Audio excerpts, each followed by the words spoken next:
Lavar la ropa es una actividad cotidiana que se realiza al menos 2 o 3 veces por semana. Según cifras del DANE, son más de 21 millones de personas que se encuentran en situación de pobreza, es decir, no tienen los recursos suficientes para poder comprarse una lavadora eléctrica y poder realizar esta actividad que requiere de tanto esfuerzo y de tiempo. Otra alternativa para lavar la ropa es a mano, sin embargo esta puede provocar tensiones en las muñecas o acarrear diferentes tipos de problemáticas.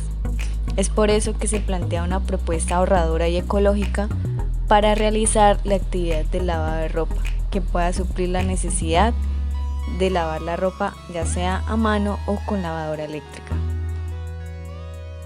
A mano es una lavadora portable y sustentable.